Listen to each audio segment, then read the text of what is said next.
Muy buenas noches. Comenzamos las noticias con las alarmantes cifras por coronavirus. Hace más de un mes que no se registraban más de 8.000 contagios en 24 horas. Sí, claro, y este número, por supuesto, preocupa sobre todo porque las UTIs continúan con una ocupación del 95% y las proyecciones, escuche, para este invierno hablan de hasta 11.000 casos diarios.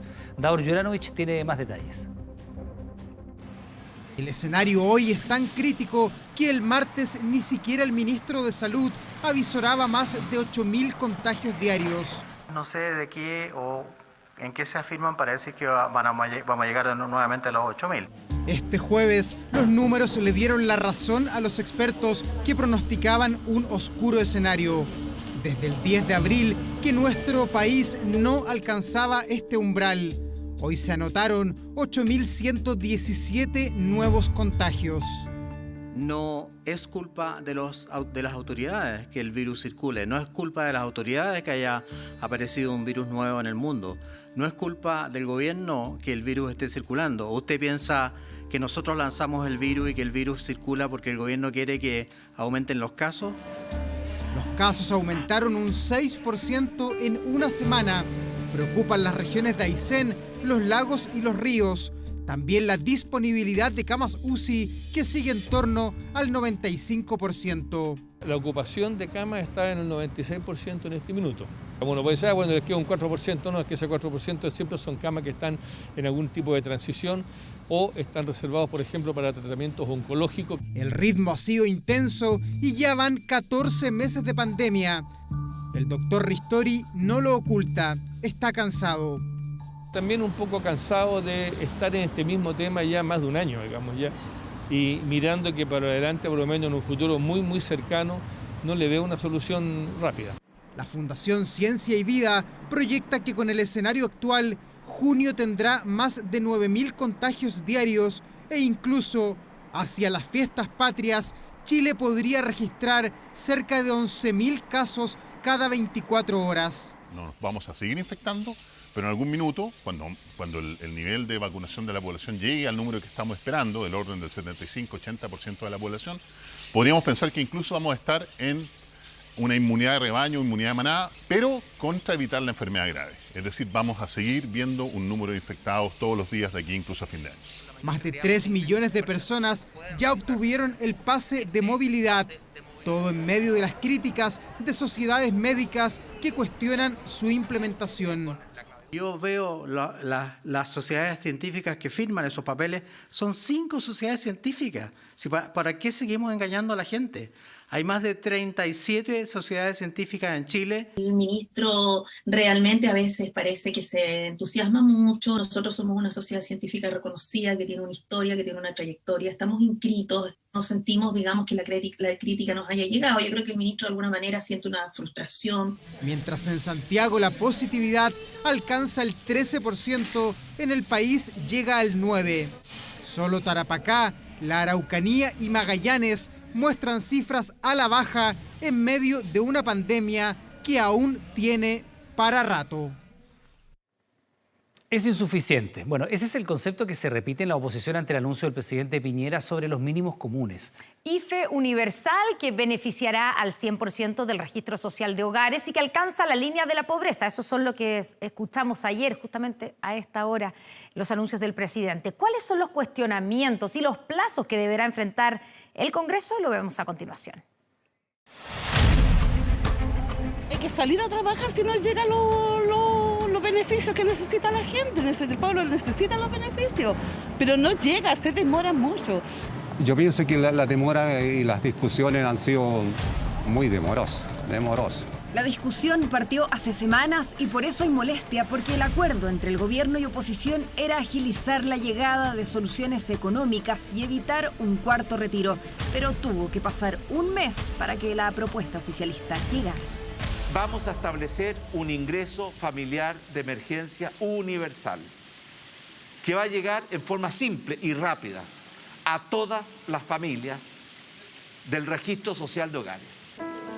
La propuesta del gobierno busca llegar a 15 millones de chilenos, al 100% del registro social de hogares, cuyo ingreso per cápita sea menor a 800.000 pesos. Esta ayuda será equivalente a la línea de la pobreza. Así, en un hogar de una persona, esta recibirá un aporte de 177.000 pesos. Si la componen 467.000. En un grupo de 10 personas o más, recibirán un aporte de cerca de 900.000 pesos. Esto lo que estamos asegurando es que en los próximos 3 meses y hasta agosto le estamos dando tranquilidad a las familias chilenas de que todas ellas van a estar sobre la línea de la pobreza. Usted le está subiendo 16.000 pesos por persona, 500 pesos por persona al día. No, con 500 pesos no se come un kilo de pan. Debate en el Congreso que no dejó conforme a la oposición, que propuso un monto superior, 30% arriba de la línea de la pobreza.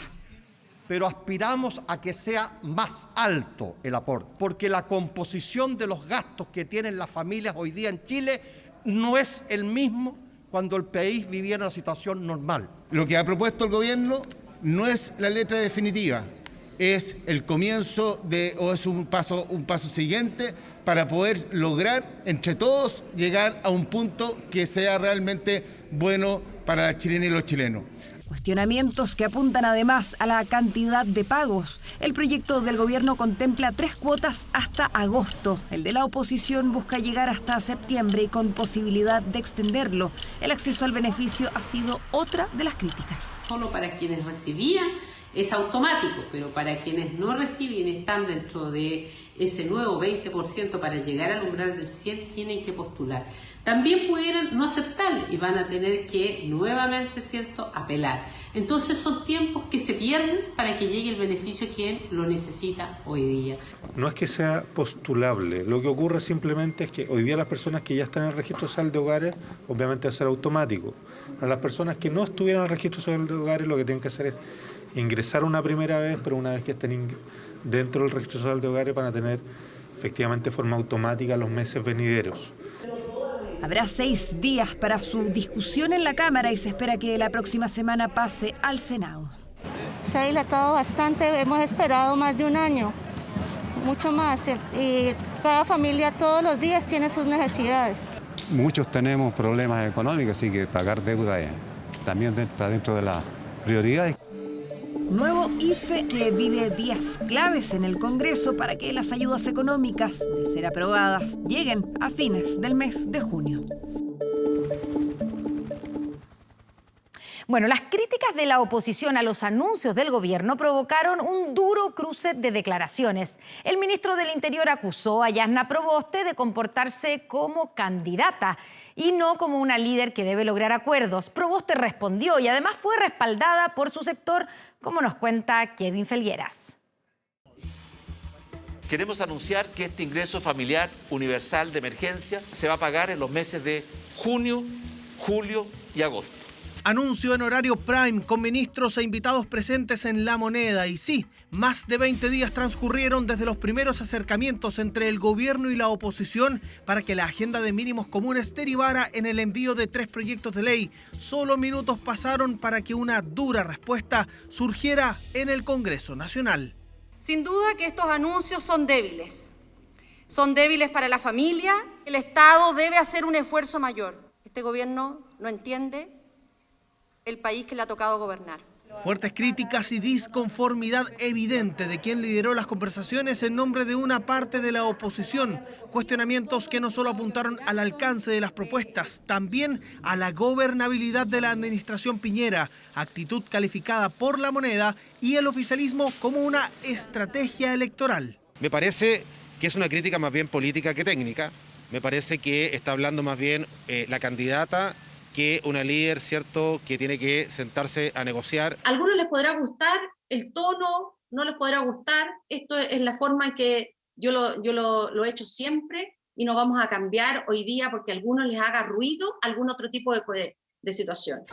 En el Congreso fue un día de análisis de las propuestas, de conversaciones de pasillos y de diálogos entre ministros y representantes de la oposición, sector que defendió los dichos y las críticas formuladas por la presidenta del Senado, Jasna Proboste. Jasna Proboste ha hablado como una ciudadana con la condición y la capacidad que le da una ciudadana que ha recorrido la calle. Me parece que Jasna Proboste ha actuado en su condición de presidenta del Senado. No dudo que ella ha tenido la mejor intención, pero quiero decir que creo que ha sido un error político, creer que se puede dialogar con un gobierno que no dialoga. Nosotros vamos a perseverar en la exigencia de la suficiencia. No basta con tener a la población a medio morir saltando.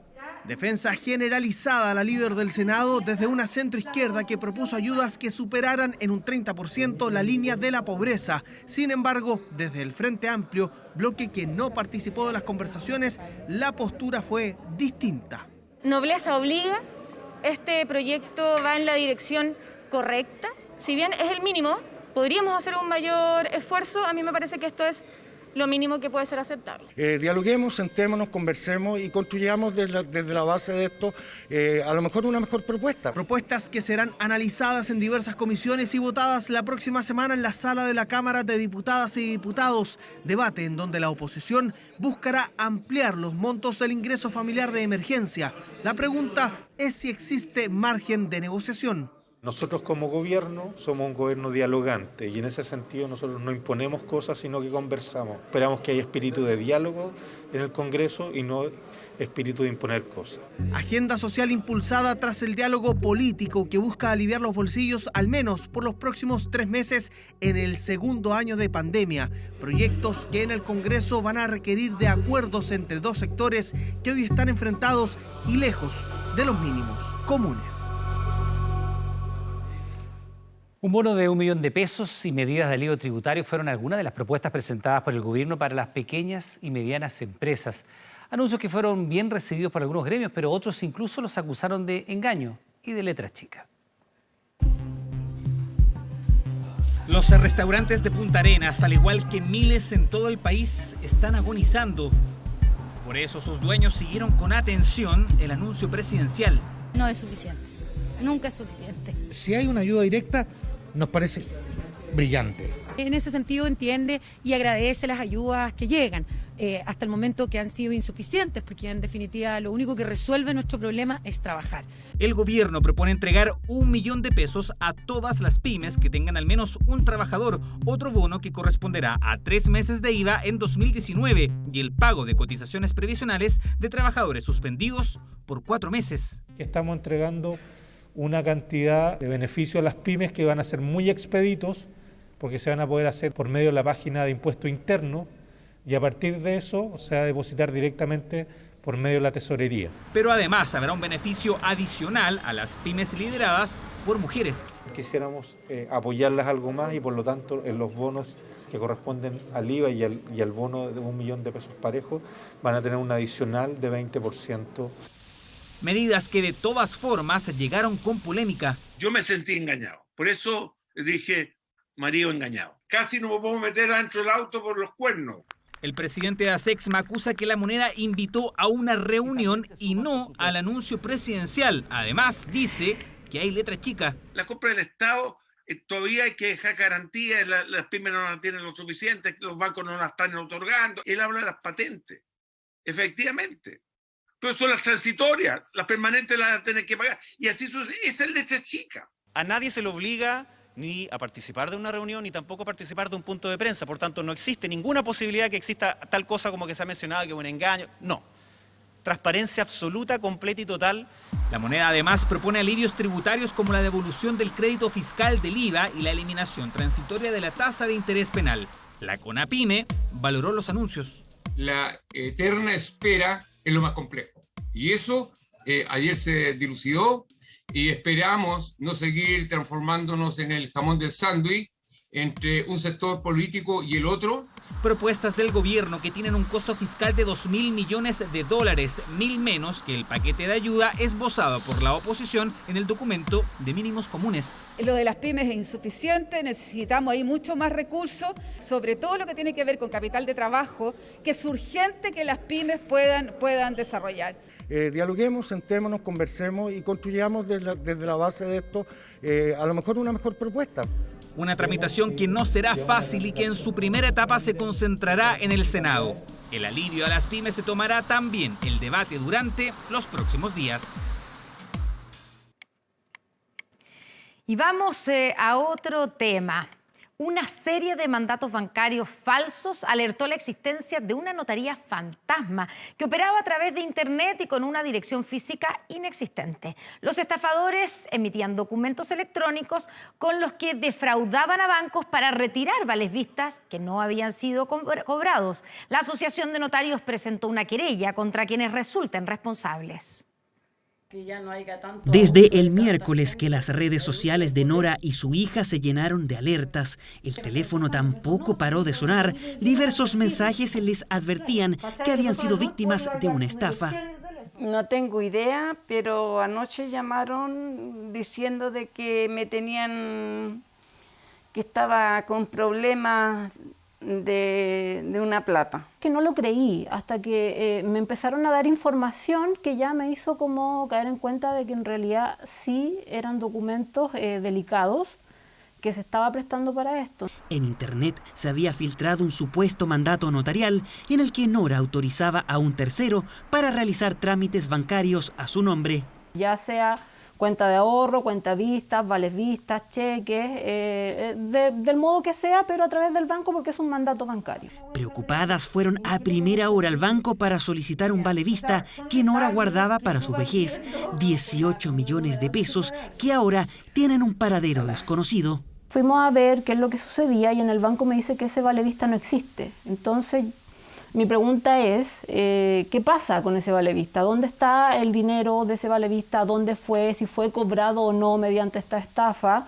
El caso de Nora no sería el único. Diversas acreencias bancarias habrían sido cobradas sin el consentimiento de los titulares. Todo parte con este misterioso mandato bancario. El código QR del documento remite al sitio web de la supuesta notaría de Valeria Barros. Pero al chequear sus antecedentes, descubrimos que no está registrada como abogada. Fuimos hasta calle Noruega en Las Condes, donde se encontrarían sus oficinas, y solo dimos con restaurantes, locales comerciales y más dudas. No existe esa dirección acá, ninguna. Para la notaría no hay eso. No, pues si no hay notaría por este lado. Nunca hemos visto una notaría. De hecho, le pregunté a la gente aquí más antigua. Nunca hemos tenido noticia de que haya una notaría acá en esta calle, en este centro comercial, digamos. Es una dirección falsa para mí. La Asociación de Notarios recibió antecedentes del posible funcionamiento de una falsa notaría que entregaba servicios, firmas y documentos electrónicos de manera ilegal. Operó la alerta inmediatamente y nos dimos cuenta que se había clonado, previo a un acceso ilegal, completamente a una señora notario que sí existe, que es miembro de la asociación, quien también se comunicó con la asociación. Inmediatamente la asociación prestó el apoyo que se requiere. Así se descubrió que el sitio web de la supuesta notaría de Valeria Barros no era más que una copia del portal de la notaría de Miriam Amigo, ubicada en calle Huérfanos y no en Las Condes. Y decidimos nosotros iniciar una querella penal por los delitos de usurpación de funciones, falsificación de instrumentos y delito informático de la ley de 19.223 en Chile. El registro del dominio notariavaleriabarros.cl fue realizado por una empresa de hosting o almacenamiento web, cuyo dueño asegura no tener vínculos con la notaría. No somos responsables ni del dominio ni del contenido y no tenemos ninguna relación con dicho dominio. Obviamente estamos abiertos a toda la información que la justicia necesite y nosotros ya hemos tomado las medidas de suspender todos los servicios que dicho dominio ha contratado. Desde el Ministerio de Justicia indican que ya oficiaron a la Corte de Apelaciones de Santiago para indagar estos hechos y también al Ministerio Público. Hemos oficiado al fiscal regional de Santiago porque existirían eventualmente delitos sancionados por el Código Penal por lo que estaría haciendo esta notaría. La estafa habría estado orientada a obtener vales vista no cobrados en distintos bancos del país. Para algunos especialistas, los documentos digitales tienen al menos 4 elementos de seguridad, pero que muchos funcionarios bancarios lo desconocen. La persona que recepcionó ese documento no tenía claramente cultura con respecto a los documentos electrónicos. Tiene que haber trazabilidad de quién es el emisor de ese documento. La tecnología, como le vuelvo a repetir, es una herramienta, pero no es un fin en sí mismo. Por eso se necesita la presencia del funcionario público que acredite estos hechos que así lo requiere el Código Orgánico. En casi todos los mandatos bancarios emitidos por la falsa notaría se registró la misma dirección en Las Condes. La residente del domicilio se mostró sorprendida con esta situación. Habría que ver cómo sigue este procedimiento para yo aclarar de que no tengo nada que ver con estas personas. Estafas que pueden escalar a niveles insospechados, datos que no corresponden, falsificación de instrumentos y usurpación de identidad, denuncias que deberán ser investigadas por la justicia. Un pájaro habría obligado a un avión a hacer un aterrizaje de emergencia en Talcahuano después de presentar fallas en uno de sus motores. La Dirección General de Aeronáutica Civil reconoció que la zona es de peligro aviario.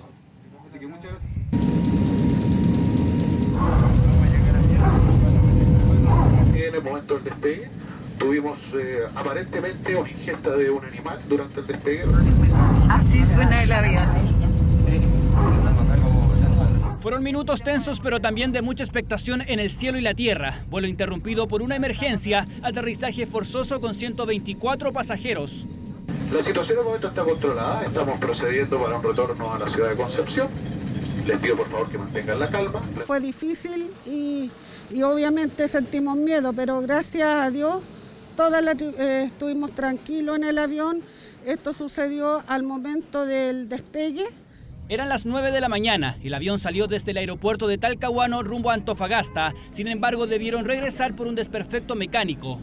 La azafata nos empezó a hablar por el teléfono, se puso a llorar.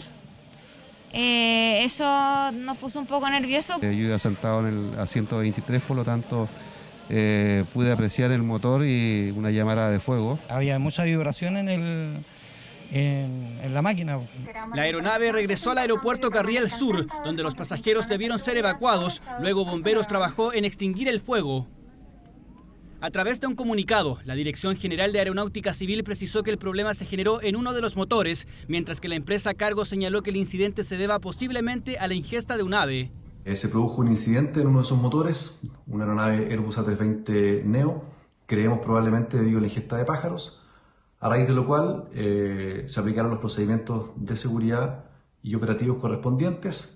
El aterrizaje se realizó sin inconvenientes y de forma segura. El aeropuerto cuenta con sistemas preventivos para espantar pájaros, pero el entorno contribuye a que su presencia sea alta, de ahí que las probabilidades de este tipo de incidentes aumenten. En Chile se presenta con mayor incidencia en los aeropuertos Carriel Sur de Concepción y Arturo Merino Benítez de Santiago, por los basurales en sus proximidades. En la red abundan videos con incidentes similares en todo el mundo. En este aeródromo hemos tenido impactos de aves, sí, está dentro de nuestras estadísticas en distintas partes de la aeronave. Respecto al tema del peligro aviario en la zona, efectivamente es mucho el peligro aviario que hay, está notificado, está informado ya, las compañías aéreas lo conocen y no podemos descartar ninguna de las opciones. De los 124 pasajeros, 114 llegaron durante la tarde a Antofagasta en un segundo vuelo. Los demás optaron por reprogramar sus viajes. Y todo el mundo asustado y entonces cuando ya, ¿no es cierto?, partió el avión, tuvimos más o menos como 10 o 15 minutos en el aire. Fue dura la experiencia, después de esto yo creo que ya no le tememos a nada. El avión accidentado está en restauración, proceso clave para determinar la falla, que incluso podría terminar con el reemplazo de la turbina. Así que muchas gracias por su preferencia y que tengan un lindo día. Rodeado de su familia, amigos y toda una comunidad que se volcó a despedirlo, este jueves se realizó el funeral del sargento Francisco Benavides. Carabineros llamó a condenar el crimen en una emboscada donde se habrían utilizado 4 armamentos. A la misa fúnebre asistió el presidente Sebastián Piñera, quien debió abandonar la parroquia anticipadamente.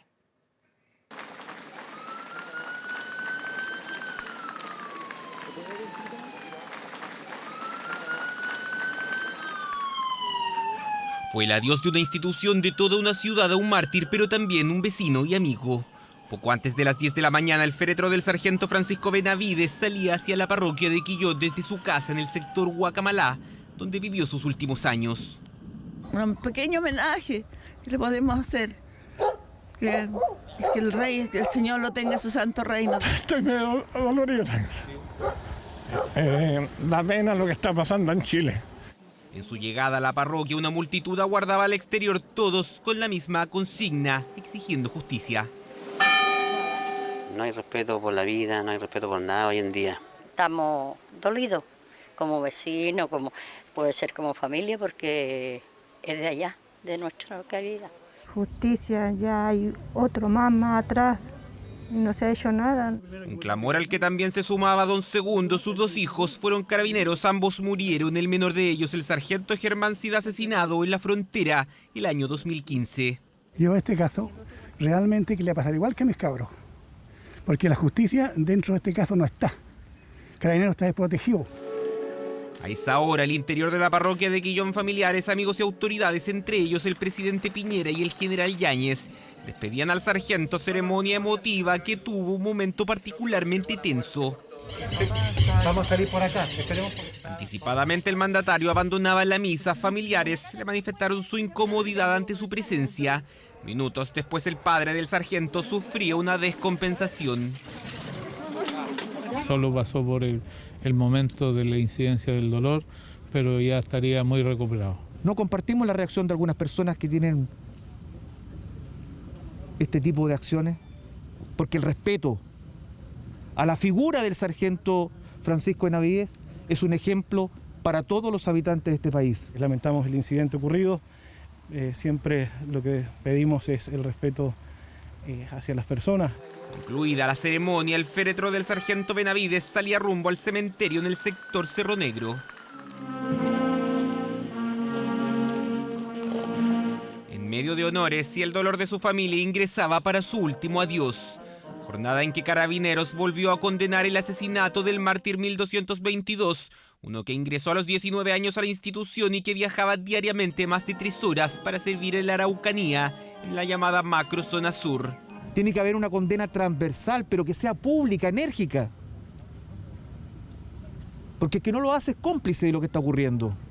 Hoy la investigación no tiene imputados por la muerte del funcionario policial, pero ya se ha podido determinar que al menos utilizaron 4 armas en este ataque mortal. La evidencia balística claramente confirmamos la hipótesis de la emboscada y que estos sujetos tenían la intención directa de dar muerte a algunos de los funcionarios de Carabineros que se encontraban en el lugar. Indagación que continúa y que busca aclarar el crimen de un nuevo mártir de Carabineros.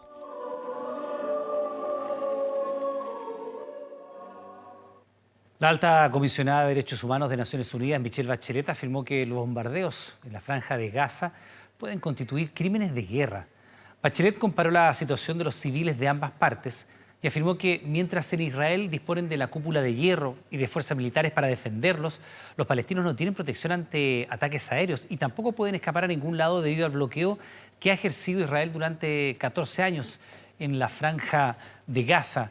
Al menos 260 personas murieron durante el conflicto de este mes en Medio Oriente, la gran mayoría de los cuales son ciudadanos palestinos. As the occupying power and the international law, Israel is obligated to protect the population of the West Bank, East Jerusalem, and Gaza, and to ensure their welfare. Palestinians' right to life, to security, and to freedom of assembly and expression must be respected.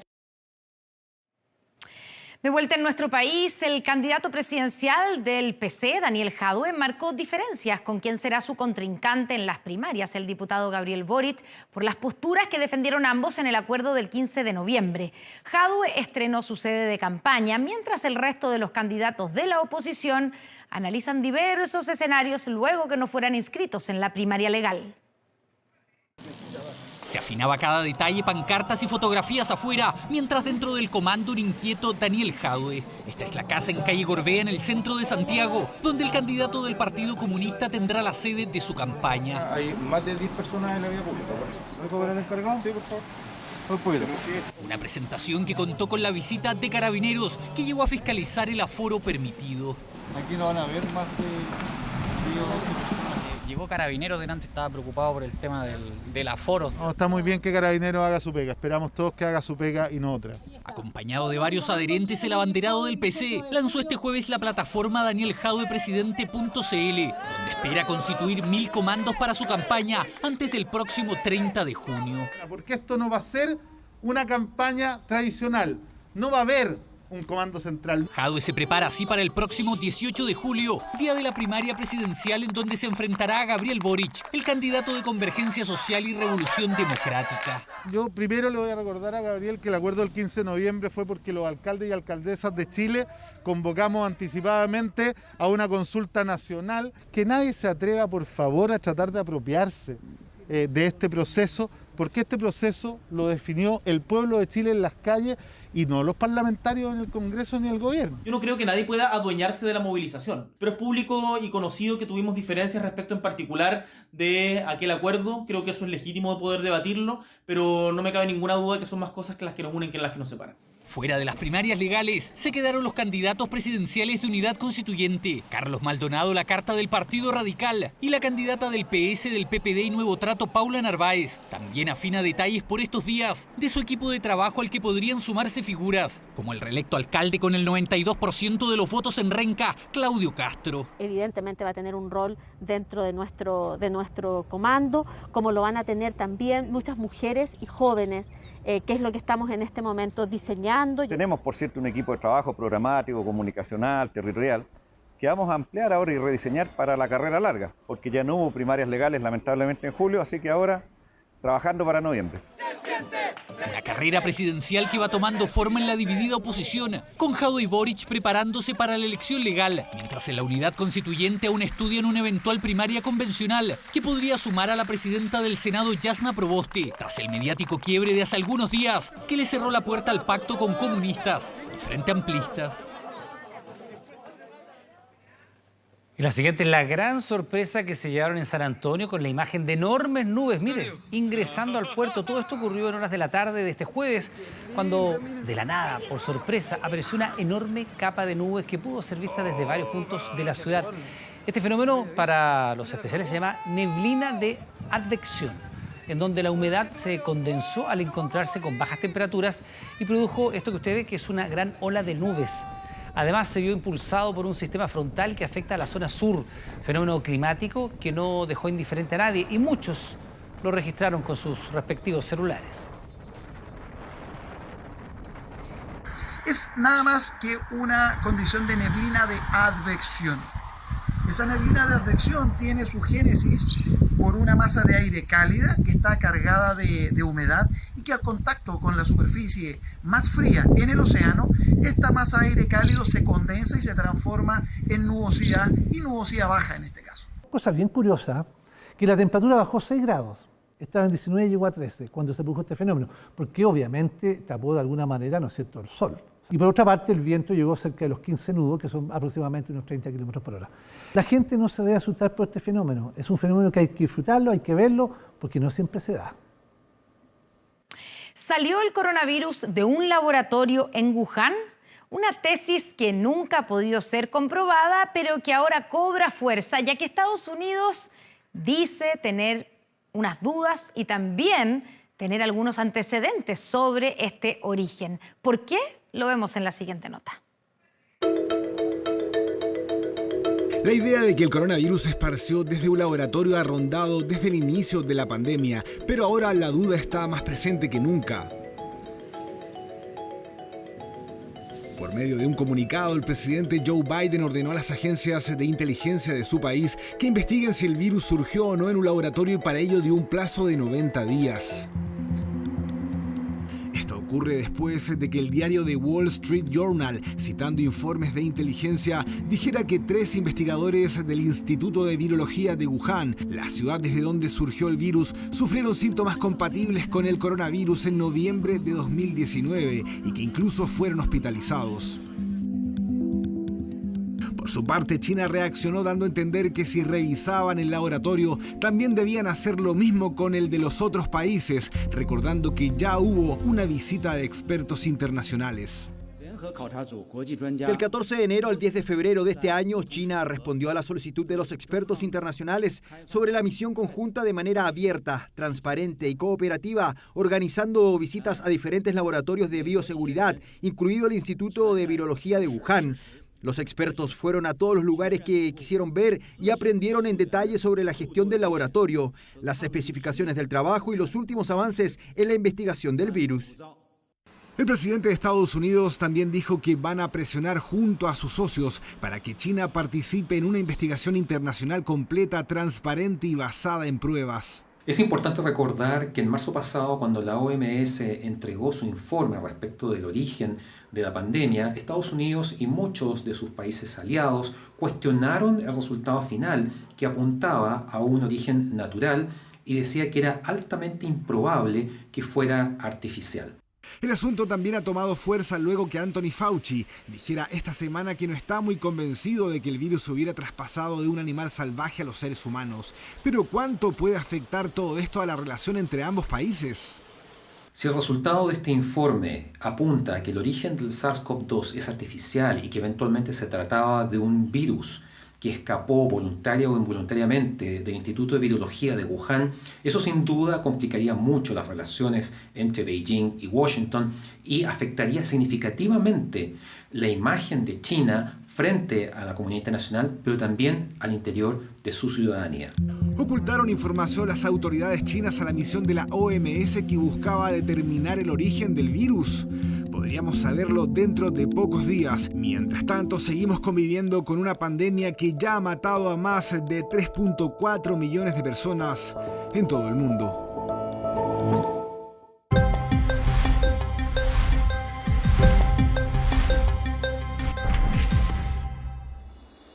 Bueno, y hablando del origen del coronavirus, vamos a hablar hoy día, entre varias cosas, en lo que se sabe del hongo negro, una infección que ha afectado con más fuerza y con mayor presencia a quienes tienen coronavirus y que tiene, la verdad, literalmente la embarrada, podemos decirlo, en India. Pascal Fuentes, ¿cómo estás? Muy buenas noches. Bien, muchas gracias por esta presentación, pero antes de ir al tema del hongo negro, vamos a pasar por otro tema también relacionado con el COVID-19. ¿Se imagina usted en la casa suministrarse, para los que no se vacunan todavía, la primera dosis de la vacuna de AstraZeneca y de segunda dosis la vacuna de Pfizer?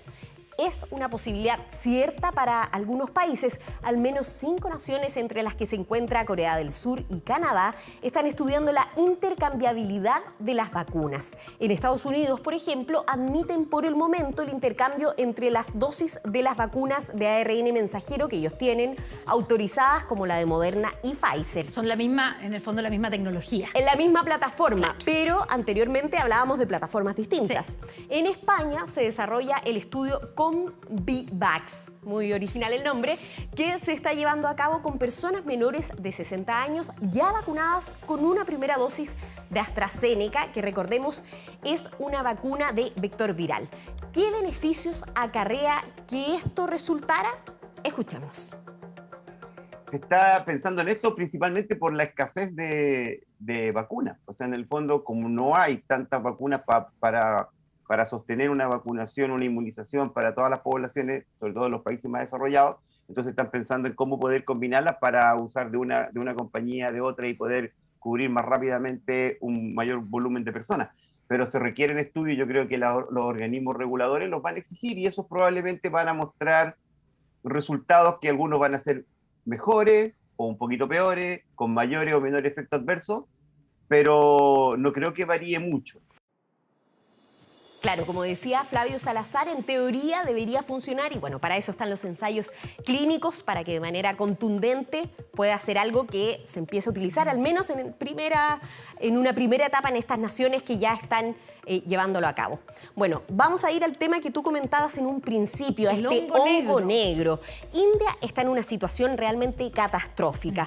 El peor de los pronósticos calcula incluso más de 4 millones de fallecidos producto de la pandemia y además se han visto afectados por este hongo negro. De hecho, en Uruguay, acá cerquita, ya fue detectado un caso de mucormicosis, que como es conocido la infección, en un infectado por COVID-19. Es una infección que suele ser más grave en pacientes con un sistema inmunológico debilitado y además encuentra un contexto más propenso para su desarrollo en ambientes como un organismo con una diabetes descompensada, por ejemplo. El tratamiento del COVID-19 con corticoides también favorecería el panorama para este hongo. Escuchemos más detalles sobre esta infección. Es una enfermedad poco frecuente, pero muy grave. Tiene una evolución bastante favorable. Habitualmente se requieren cirugías para su manejo cuando la afectación es de la cara, principalmente nariz, ojo o cerebro, y tratamientos que son de difícil acceso, como algunos antifúngicos o fármacos para el tratamiento de los hongos, que además se asocian a distintos eventos adversos. Bueno, es un tema para nada agradable. Tú me estabas preguntando si se veía. Sí. Bueno, hablamos de la mucormicosis y se le llama hongo negro porque justamente es un tipo de hongo pigmentado y predomina la pigmentación negra. Por eso se le llama así. Vamos a ver una gráfica para que quede más claro. Este hongo negro, entonces, en India se han detectado 9.000 casos, Connie. No es una infección que solo le dé a los pacientes con coronavirus, pero No. ¿se da más o es más propenso, son más propensos los pacientes con coronavirus? En este caso, en un país como India, que Sí, tiene muy la afectado. pandemia realmente desatada, se ha visto que ha aumentado la prevalencia de esta infección que no era tan frecuente y ahora se ha visto mucho más frecuente y afecta especialmente los pulmones y la cavidad nasal y los senos paranasales. Por eso, por ejemplo, en India han tenido que extirpar muchos ojos producto de esta infección que alcanza una mortalidad del 54% según datos de Estados Unidos. En este mismo país tiene una prevalencia poco frecuente de 2 pacientes cada 1 millón de habitantes, pero en India la prevalencia se ha multiplicado en 80 veces. Decíamos que la diabetes descompensada favorece el panorama para la proliferación de este hongo, para que infecte al organismo. Lo y que no es recordemos, una buena noticia para nuestro país. para Chile, porque en nuestro país 1 de cada 10 adultos padece diabetes. Vamos a escuchar más sobre esta infección. Su forma de agredir es no produciendo inflamación, sino que se meten dentro de los vasos sanguíneos, crecen como que fuera, no sé, una raíz de una planta, de un árbol que creciera dentro de una cañería, y por lo tanto obstruyen el flujo de sangre.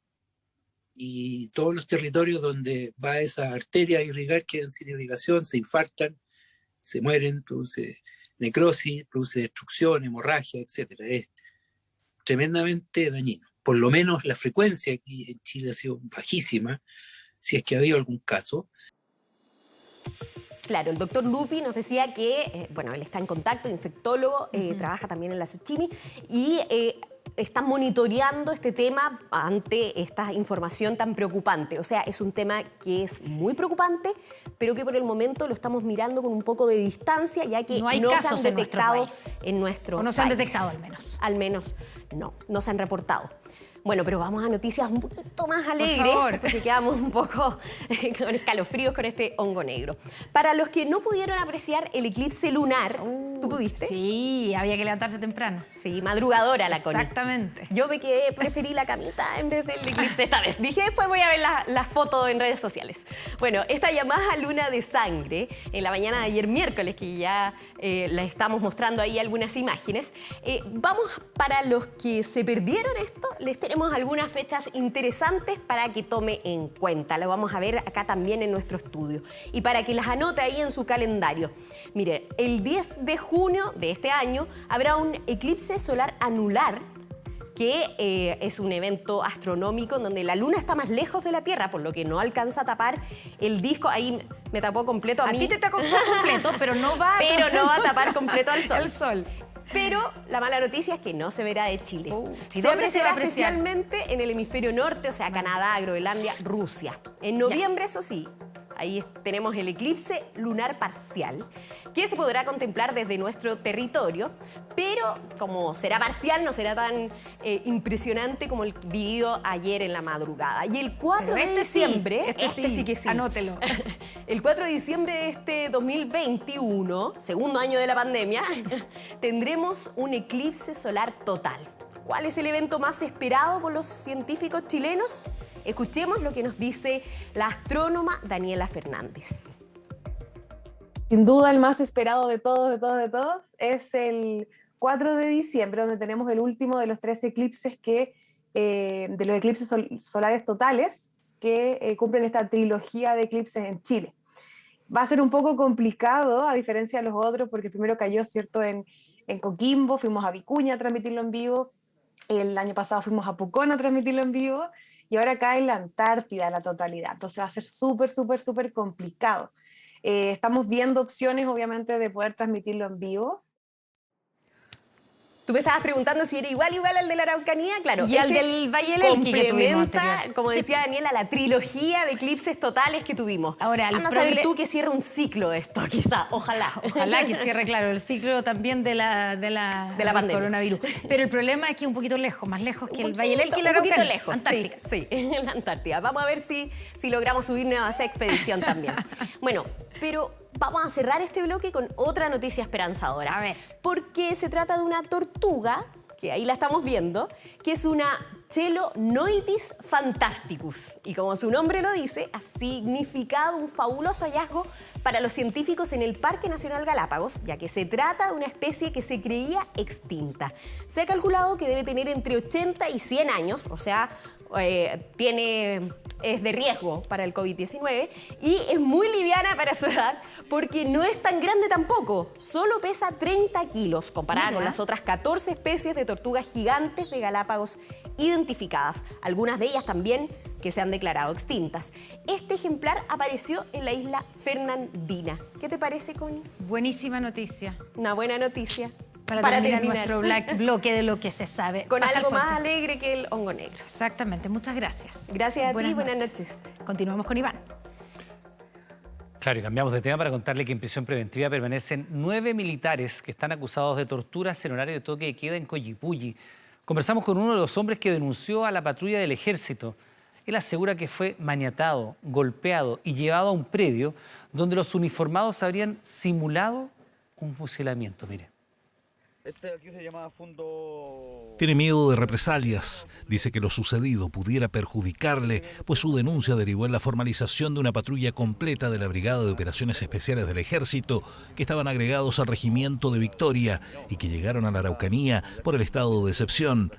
Todo ocurre según su relato pasado a la medianoche, lejos de la zona urbana de Collipulli, el 13 de octubre del año pasado. Se baja un contingente grande de militares de un camión y lo reduce inmediatamente tirándolo al suelo. Lo empezaron a golpear, a insultar.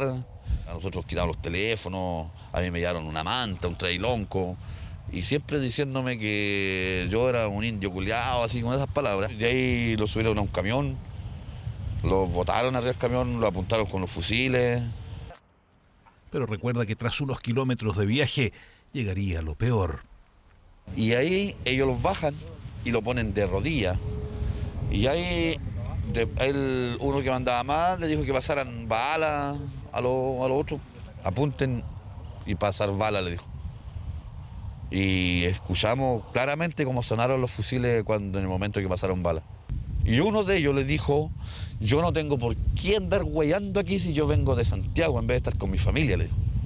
Entre las primeras diligencias fue el análisis del sitio del suceso, en donde se encontraron las huellas que posteriormente fueron corroboradas con las huellas del camión que utilizaron el día de los hechos los imputados. También en el sitio del suceso se encontraron estas amarras plásticas que los imputados utilizaron para maniatar a las víctimas.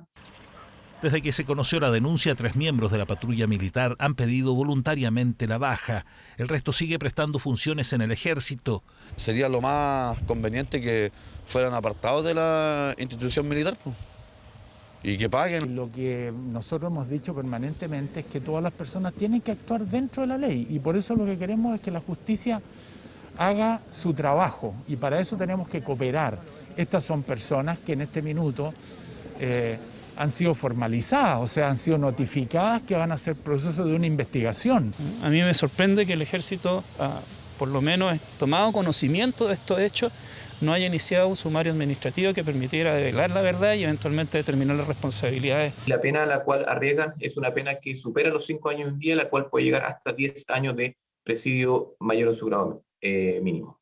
Hay 3 meses para el desarrollo de la investigación penal, con 9 de los 10 bajo prisión preventiva, instalando ello obvias críticas por la presencia del personal militar precisamente en esta comuna instalada en la denominada zona roja del conflicto en el sur. Saber reinventarse frente a las adversidades es la mejor forma de definir a Sandra, una joven haitiana que, ante la falta de trabajo de su esposo, decidió instalarse en las calles de Valparaíso con su máquina de coser.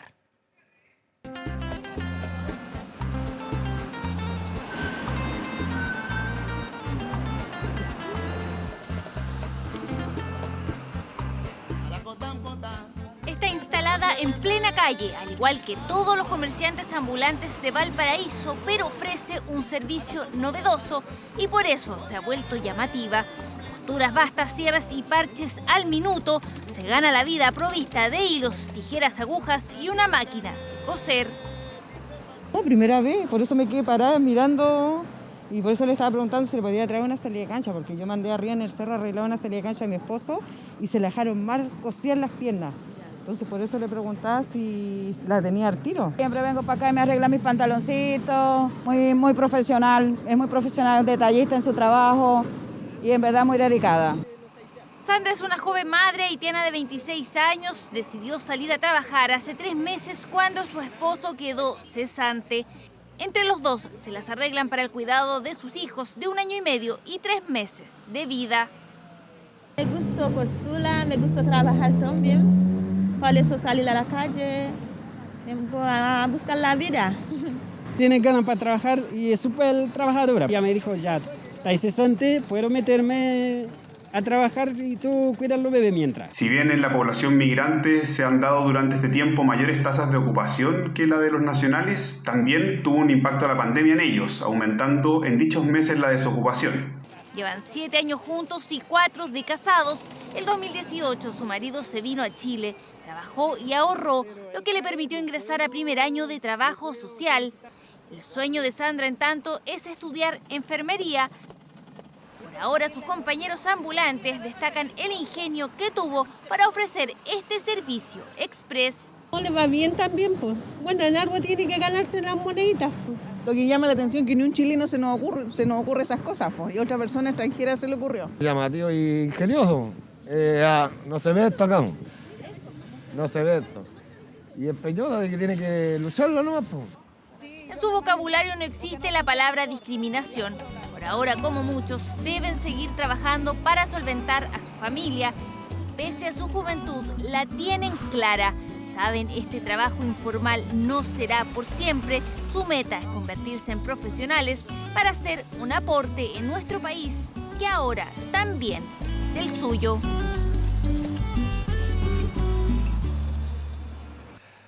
Prohibir el uso del lenguaje inclusivo en la educación parvularia, básica y media. Eso es lo que busca un polémico proyecto de ley que fue presentado en el Congreso. La propuesta de diputados de RN intenta imitar lo ocurrido hace un par de semanas en Francia. El uso del lenguaje inclusivo es súper importante para mí porque yo lo necesito, porque es ahí donde yo me siento representado y no dejándome fuera del lenguaje. Cuando yo me refiero a una persona utilizando la letra E, lo que estoy haciendo es visibilizando que esa persona no se identifica ni como hombre ni como mujer. No hay aura, son personas trans no binarias, no se identifican ni con el género masculino ni con el femenino. El lenguaje inclusivo es parte de su día a día, uno que un proyecto de ley presentado por 2 diputados de Renovación Nacional busca prohibir en el sistema educativo. Al igual que la Real Academia Española, consideramos que el lenguaje inclusivo puede dañar severamente el aprendizaje de los educandos. Esto solamente tiene un carácter político impulsado por una ideología perversa del neofeminismo. El proyecto busca incorporar al artículo 19, inciso 11 de la actual Constitución la siguiente frase. Se prohíbe en la educación parvularia básica y media la alteración gramatical y fonética que desnaturalice el lenguaje dentro de la enseñanza oficial reconocida por el Estado. La propuesta busca repetir lo ocurrido hace un par de semanas en Francia, país que prohibió el uso del lenguaje inclusivo por ser considerado un obstáculo para la comprensión de la escritura. En el caso del lenguaje inclusivo, si es que estamos hablando de palabras que incluyen el neutro en la lengua, eso significaría un cambio a la gramática del español que nadie conoce en realidad y que en realidad no se usa, incluso por las comunidades más favorables a esa variante. Es importante preguntarle a los niños, niñas, jóvenes, profesores, profesoras, si es realmente un obstáculo este tipo de búsqueda de nuevos recursos para poder construir nuevas identidades. El lenguaje inclusivo es utilizado principalmente por parte importante del movimiento feminista, personas de la comunidad LGBTQ+, y otras identidades de género, aunque en los jóvenes es más común su uso por personas que no necesariamente pertenecen a estas comunidades. Una buena forma del lenguaje inclusivo es más bien ocupar genéricos, ¿cachai? Como hablar de las personas, o la comunidad, la sociedad, ¿cachai? No sé, la juventud, la niñez, en vez de los niños, las niñas, los jóvenes, les jóvenes. Me parece muy importante que lo sigamos reforzando, que lo sigamos utilizando y que en el futuro el lenguaje inclusivo sea tan común como utilizar la letra A o la O para referirse a mujeres o a hombres. Me hace sentir parte de algo y también me hace sentir resguardado y me hace sentir que hay un futuro para todos iguales, para todos iguales. En octubre de 2020, la RAE incluyó en su observatorio de palabras el pronombre elle que utilizan las personas no binarias. Días después se echó pie atrás por las confusiones generadas. Es que el lenguaje inclusivo siempre ha generado debates en torno a su uso. Para que el lenguaje no sea manipulado con fines o como un arma para instalar una lucha ideológica o más bien confrontar una sociedad feminista que es válida con una sociedad tradicional. Ese debate es el que queremos nosotros instalar. Será el Congreso el que discuta en torno a esta propuesta que busca prohibir el uso del lenguaje inclusivo en los establecimientos educacionales, un tema que probablemente también sea parte de la nueva Constitución y que de seguro seguirá dando que hablar. Sebastián Sichel criticó a quienes deberá enfrentar en la primaria de Chile Vamos. Parece que algunos no entienden lo que está pasando en Chile, le respondió Ignacio Briones. Aún así, el candidato independiente ha sumado apoyos en miembros de la UDI y RN. Flavia Cordela con la nota. Yo como completo, alguien come hot dog, yo ando en micro, alguien anda en moto Vespa. Dejémonos de lado de las cuestiones anecdóticas que parecen una broma en momentos que hay muchos chilenos que sufren. Creo que hay diferencias en la vida que son importantes también y la gente nos elige por eso y hay que ser menos tonto grave. Parece que algunos no se dan cuenta de lo que está pasando en Chile en la época de cambio. Marcando diferencias con sus compañeros de lista, asegurando que pertenece a una nueva política que es independiente, que dice completo y no hot dog, solicitando también a los partidos oficialistas libertad de acción a sus militantes para apoyar al candidato que quieran. No me imagino una política en que alguien lo expulsen de un partido por apoyar a un independiente en la misma primaria, que después el 19 de julio puede ser el líder de la coalición. Creo que el verdadero debate en esta primaria va a ser si optamos por un modelo tradicional, alguien que lleva 30 años en la política como Joaquín, que puede darle a algunas personas cierta confianza, o por alguien nuevo que renueve la política y que hable más del futuro. Según los datos de la última encuesta CADEM, Sichel se ubica en segundo lugar de los candidatos oficialistas tras Joaquín Lavín, con un 11% de apoyo. De ahí que militantes de RN y la UDI se hayan cuadrado con su candidatura o se declaren en reflexión, en desmedro de los postulantes de su propia tienda. Yo creo que el mejor candidato se llama Sebastián Sichel. Encarna el ideal de la gente de esfuerzo. Dejen a sus militantes en libertad de acción, que creo que es fundamental una respuesta concreta, porque hasta el día de hoy ningún partido se ha pronunciado claramente. Por su independencia, rostro nuevo y experiencia de vida, Sebastián Sichel corre con amplia ventaja respecto a Mario Desbordes. Si invitamos a Sebastián a participar de una primaria, es imprescindible la libertad de acción. Yo estoy en estado de reflexión.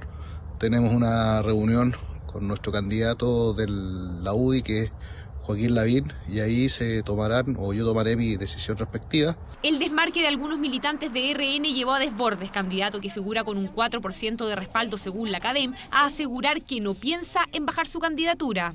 Estamos a 2 meses de la primaria y de ahí en adelante todos detrás de quien gane y todos debajo del paraguas de la coalición. Espero ganar y espero liderar la coalición, pero no tengo derecho a imponer mi programa completo y por eso creo que todos debemos tener la misma disposición. En el caso de la UDI, Lavín ya se ha reunido con parlamentarios de la tienda para fidelizar su apoyo a la candidatura. Lo importante es que los otros 8 senadores de la UDI están ahí jugados y cuadrados. Y aquí hay uno.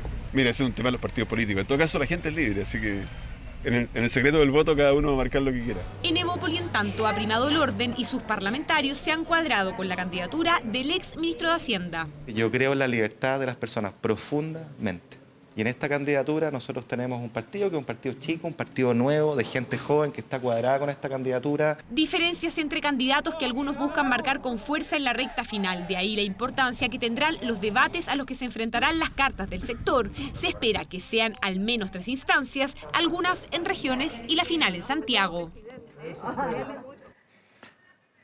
¿Se recuerda de la historia de la pareja que llegó a ver un sitioriazo a orillas del río Mapocho? Bueno, hoy María Angélica Rodríguez dejó ese lugar donde se casó y donde vio morir a su marido de un cáncer fulminante. Por fin esta noche va a dormir en su nuevo departamento. Verónica Moscoso tiene la historia. Llegó el día con el que tanto soñó, dejar de una vez por todas la calle. Anoche fue poco lo que durmió pensando cómo sería este momento. Es que fueron casi 2 años viviendo en este lugar junto a su marido, el gran amor de su vida. Estoy contenta, estoy muy contenta y de ver que después de tantas puertas cerradas, se me abrieron puertas y Dios nos mandó acá para ver qué personas realmente estaban con nosotros. María Angélica y Elías no llegaron a la calle por opción. Les pidieron la casa que arrendaban. Cuando buscaban otra, no una, sino 2 veces, los estafaron. Así fue como encontraron este sitio a un costado del río Mapocho. Luego él se enfermó de cáncer y pasó sus últimos días de vida en esta cama. Y mira, a pesar de todo, fuimos tan felices aquí. Es más corto el camino si somos 2. Y cómo no, si aquí se casaron, bajo un árbol se juraron amor eterno, días antes de que Elías muriera de un cáncer fulminante. Quiero irme a despedir de mi árbol. Es mejor perdonarse que decirlo siempre. Mientras yo vivo, siempre voy a estar en mi corazón, a donde quiera que esté. Yo sé que en estos momentos estás acá. Gracias por todo lo que me diste, amor. Sentimientos encontrados porque vivirá en una casa, pero sin él. Ahora tengo que dar los pasos firmes y seguros. Compartimos su alegría de salir, pero también la tristeza de terminar una etapa de haber vivido acá, de haber dejado a su marido. Como dijo el ministro Felipe Ward cuando estuvo con ella, lamentamos haber llegado tarde a darle una solución. Ahora María va a salir, va a estar transitoriamente en un departamento y después va a poder optar a su vivienda definitiva gracias al subsidio que le dio el Ministerio de Vivienda. El sueño de María es que haya una ley llamada Elías para que nunca más un enfermo terminal pase sus últimos días mendigando ayuda. Porque no se puede ser tan ciego a realmente a lo que está pasando en la calle. De hecho, con sus amigos del barrio y de la parroquia están pensando crear una fundación para ir en ayuda de las personas que están pasando por lo mismo o por una situación peor que la que ellos vivieron. Yo lo más que deseo en mi corazón es eso. Ha llegado la hora de partir. Su preocupación ahora son sus mascotas. No se las puede llevar a todas. Los ciervos y 2 de estos gatitos necesitan un hogar. Yo me llevo uno. Ay, ¿de verdad? Sí. Y si no me lo aceptan en la casa, yo le busco... Ese chiquitito se llama Elías. Recoge sus últimas cosas, entrega las llaves y ya es hora de iniciar una nueva vida. ¡Oh, Dios, qué emoción!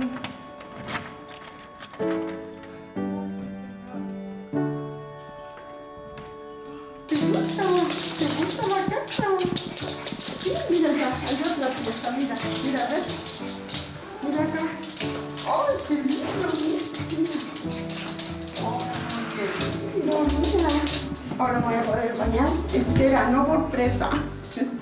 Mira que está lindo el baño. Ahora sí voy a estar tranquila y gracias a todos, a mis amigos y al señor ministro, que gracias a todos ustedes, que Dios los bendiga. Ya, gracias. Emocionamos mucho y obviamente que también nos activamos. Hoy día termina en una solución habitacional, se cambia de casa.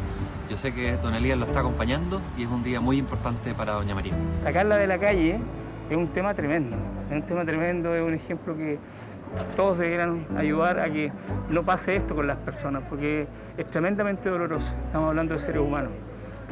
Entonces, contento con María. Claro, pucha, bueno, no está Elías, pero Elías comenzó una nueva vida y ella también comenzó una nueva vida. Y espero que cuando yo tenga mi casa, también me vayan a ver, pero ya va a ser diferente porque ahí vamos a poder celebrar como corresponde. Una nueva vida, una jornada llena de emociones, feliz de poder pasar una noche bajo techo de material sólido después de haber estado viviendo 2 años en la calle. Qué emoción poder mostrar y poder contar el final de esta historia o el comienzo de una vida nueva para María Angélica. Les recordamos que a partir de las 22 horas, Televisión Nacional de Chile está autorizada a transmitir programas para mayores de 18 años. ¿Se acuerda de esta canción?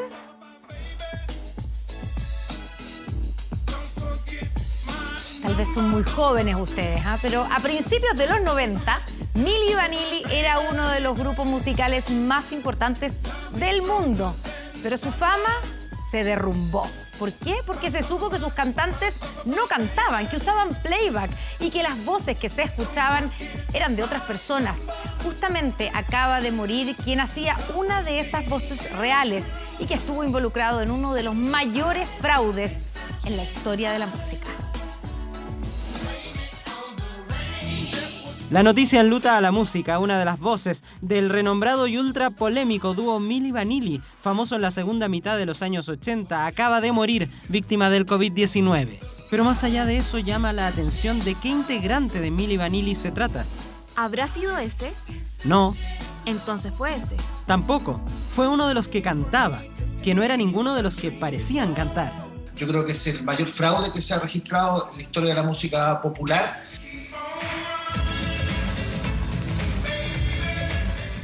Porque los cantantes de Milli Vanilli no cantaban, eran una completa farsa. Eran tipos que se dedicaban al modelaje y ellos comenzaron a trabajar con un productor alemán conocido como Frank Farian. Un productor que ya arrastraba un fraude similar con Boney M, un grupo donde él hacía la voz, mientras se veía cantando una persona que hacía playback, farsa con la que engañó hasta a nuestro Raúl Matas en 1979 en los estudios de TVN, cuando en el programa Vamos a ver, no vimos que el solista en realidad no cantaba nada.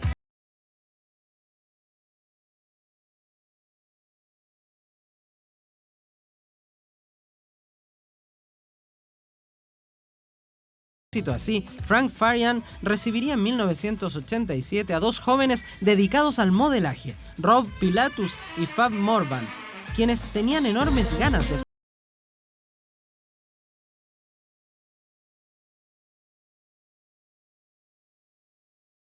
trabajando un cover de una banda estadounidense. La canción se llamaba Girl You Know It's True.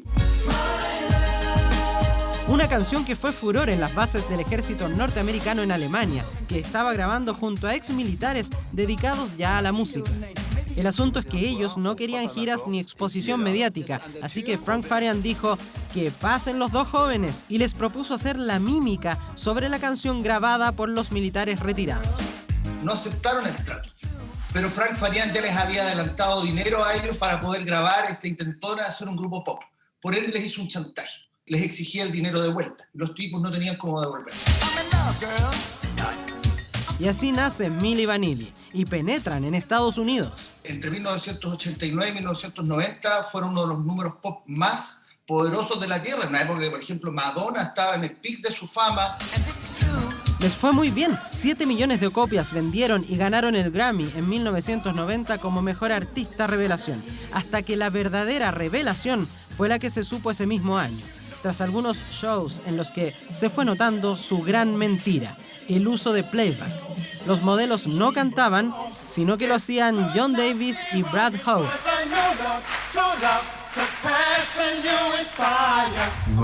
Teníamos 22 o 23 años, éramos alemanes, franceses, que no entrábamos en Estados Unidos, que les costaba hablar inglés y que tuvimos esta oferta. No sé si lo haríamos igual, pero puede ser que sí. Tuvieron que devolver el premio Grammy y ahí vino una caída en espiral, sobre todo muy fuerte para Rob Pilatus, que termina suicidándose o termina muerto en 1998 por sobredosis de droga. ¿Quién murió ahora entonces? El militar retirado John Davis, la voz más poderosa de los que de verdad cantaban.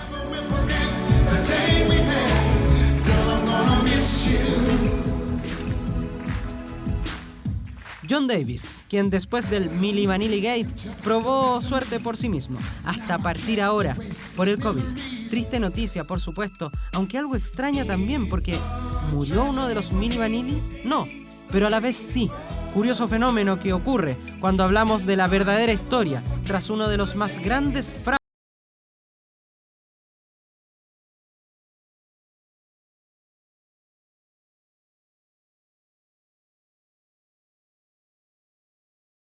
de Sodimac Home Center. Presentamos 24 horas Deportes.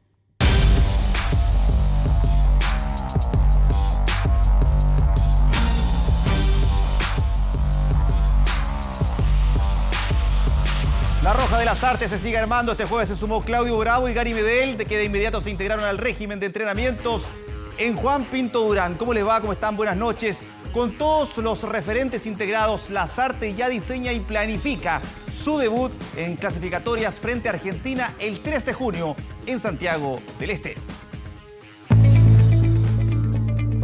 Referentes de La Roja en el país. El primero en asomarse en el aeropuerto fue el capitán Claudio Bravo.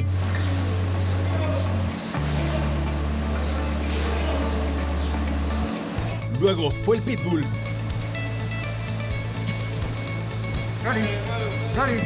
El jugador del Bolonia también arribó a Chile. Dos de los líderes de esta generación dorada ya están listos para colocarse a disposición de Martín Lasarte.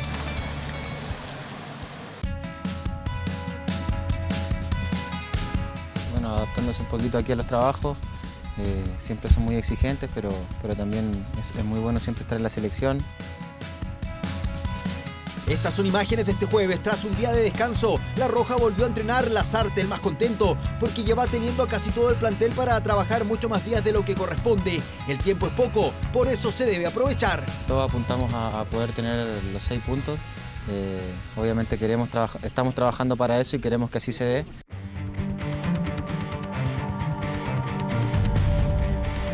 Cada jornada en Pinto Durán es ganada para Machete, va disipando dudas y encaminando lo que será el equipo. En defensa tal vez es la zona donde haya más dudas.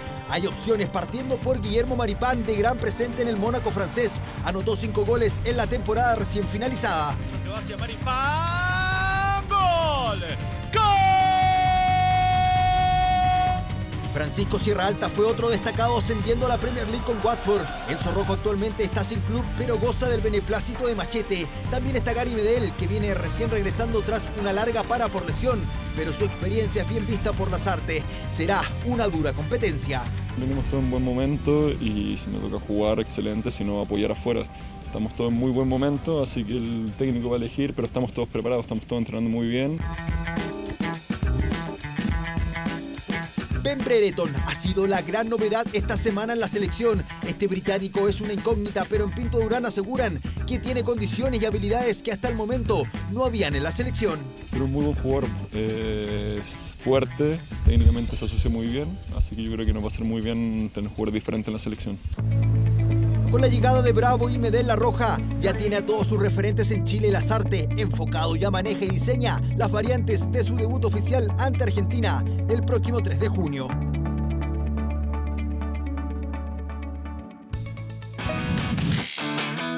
Y revisamos Copa Libertadores con el triunfo de la Católica, que lo hace avanzar luego de 10 años de la fase de grupo a la siguiente etapa del torneo continental. Por momentos extraños su manera de...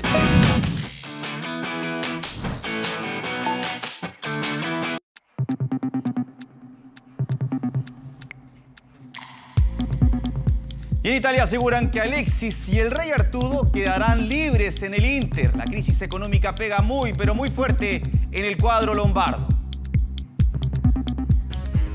Tan complicados están en el Inter, en Milán, que se fue Conte. Y dicen que no solo harán maletas los chilenos, sino que también Romelu Lukaku y Lautaro Martínez, las estrellas del Inter, también saldrían al mercado. Después de lograr ganar una histórica Serie A, el ambiente está tenso en el Inter. Ayer, los hinchas llegaban a protestar por la situación financiera del club, con mensajes dirigidos directamente a la dirigencia y al propietario del equipo.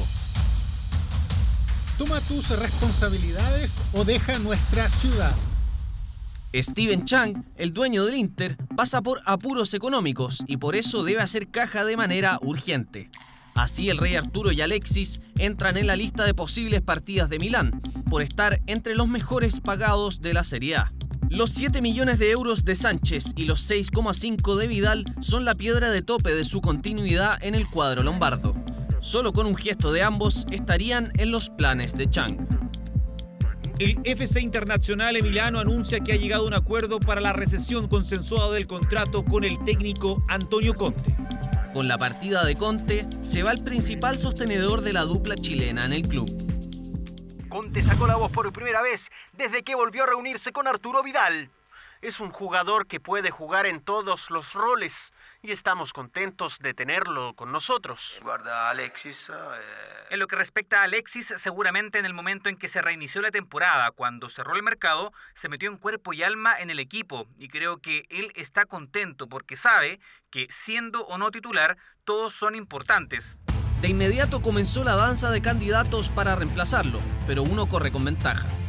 Simone Inzaghi está nada de ser oficializado como el nuevo técnico del Inter.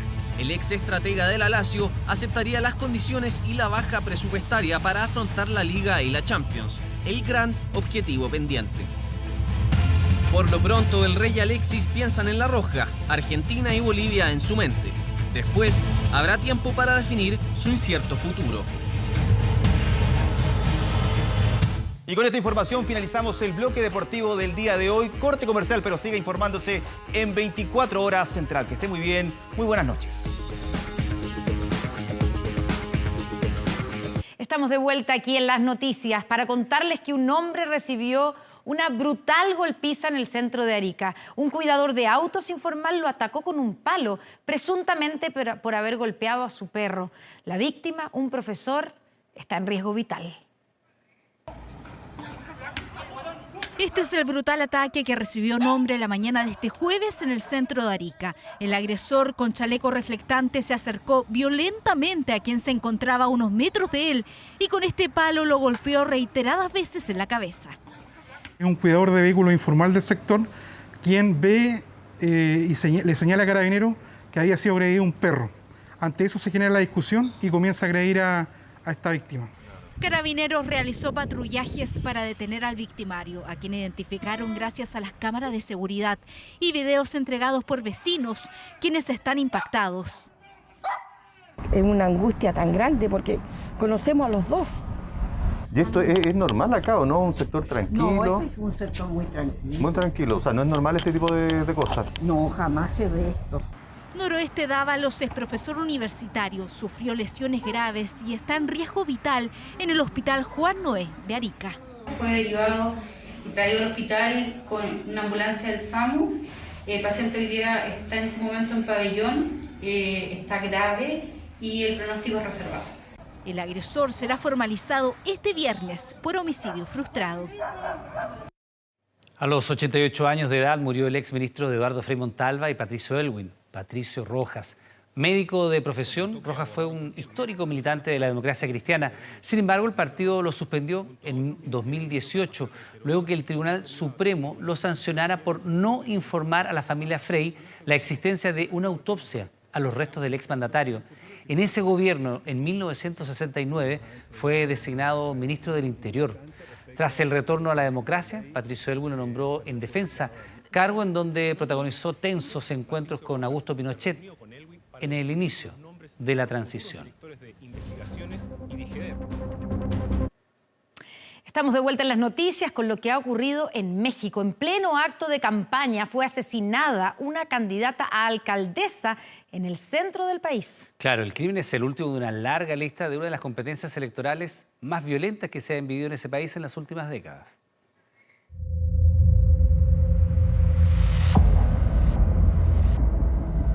Fue una imagen que marcó la historia de México. Luis Donaldo Colosio era el favorito para ganar la presidencia en 1994 y fue asesinado en plena campaña. Hoy, 27 años después y en la recta final de las elecciones más grandes de su historia, la violencia política es nuevamente la protagonista en México. Estoy aquí en la Manguita. Este martes, en pleno acto de campaña, fue asesinada a tiros Alma Rosa Barragán, candidata a alcaldesa por el municipio de Moroleón, en Guanajuato, al centro del país. La mujer era del Movimiento Ciudadano, partido opositor al actual gobierno municipal. Con ella ya son 3 los candidatos de ese partido asesinados solo en el último mes. Mayormente pedimos seguridad. Seguridad, que se haga justicia y que sobre todo, repito lo que decía mi mamá, que esto termine. Pocas horas después del asesinato se registró un ataque armado en contra de José Gutiérrez, candidato a la alcaldía de Acapulco, quien resultó ileso. Es una situación lamentable porque estamos en vísperas de las elecciones. Sin duda es delincuencia organizada. La violencia política que ha marcado estas elecciones incluye amenazas, homicidios, secuestros y hasta atentados contra familiares. Según la consultora mexicana Etelect, desde que comenzaron las campañas en septiembre de 2020, 34 candidatos a distintos puestos han sido asesinados. Muy pocos de estos homicidios se resuelven, no se esclarecen los móviles, no hay una estadística oficial, ¿no?, que te permita saber quiénes fueron, por tanto, los autores intelectuales, sobre todo, no solo materiales, y muy pocos han sido sentenciados. Si continúa esta tendencia, estas elecciones prometen transformarse en las más violentas que ha visto México en lo que va del siglo XXI. Y de regreso a nuestro país, una mujer fue herida a bala durante esta tarde por un funcionario de Carabineros en los alrededores del mall Plaza Vespucio. El hecho se registró en la calle San Carlos de Ancud, en la comuna de La Florida, donde efectivos policiales hicieron detener el auto que manejaba la mujer para efectuar una fiscalización. Claro, según Carabineros, la información que han entregado habría ignorado la orden y